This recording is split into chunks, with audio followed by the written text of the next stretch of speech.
সুখ ও টাকার মধ্যে যোগসূত্র নিয়ে গবেষণা করেছেন ইউনিভার্সিটি অফ পেনসিলভেনিয়ার ওয়ার্টন স্কুলের সিনিয়র ফেলো ম্যাট কিলিংসওয়ার্থ। 18 থেকে 65 বছর বয়সী 33,269 মার্কিন নাগরিকের ওপর সমীক্ষা করা হয়। তাদের প্রত্যেকেই কোনো না কোনো সেক্টরে কর্মরত এবং বছরে তাদের পারিবারিক আয় $10,000। তাদের প্রশ্ন করা হয় তারা জীবনে সুখী কিনা। কিলিংসওয়ার্থ ধনী ব্যক্তিদের তথ্য ব্যবহার করেছেন এই গবেষণাটির জন্য।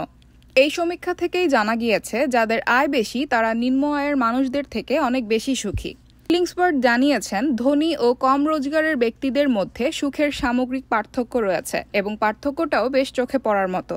যাদের পর্যাপ্ত টাকা রয়েছে তারা জীবনে অনেক বেশি খুশি, যদিও সুখের অনেক মাপকাঠি রয়েছে। তারই মধ্যে একটি হলো টাকা। সেই মাপকাঠি দিয়ে বিচার করলে সুখ টাকা দিয়ে কিনতেই পারবেন। শুধু ম্যাট কিলিংসওয়ার্থের গবেষণা নয়, নোবেলজয়ী অর্থনীতিবিদ ড্যানিয়েল কাহনেম্যানের গবেষণাও একই কথা বলছে। 2010 সালে ড্যানিয়েল সুখের জন্য টাকা কতটা জরুরি তার উপর একটি সমীক্ষা করেন। সেখান থেকে জানা যায় যে ব্যক্তির কাছে $75,000 রয়েছে তিনি জীবনে অন্যদের তুলনায় অনেক বেশি খুশি। যদিও কার জীবনে কত টাকা থাকলে তিনি খুশি থাকবেন সেটাও প্রশ্নের। তবে একথা অস্বীকার করার কোনো জায়গা নেই যে টাকা থাকলে জীবন অনেক সহজ হয়ে যায়।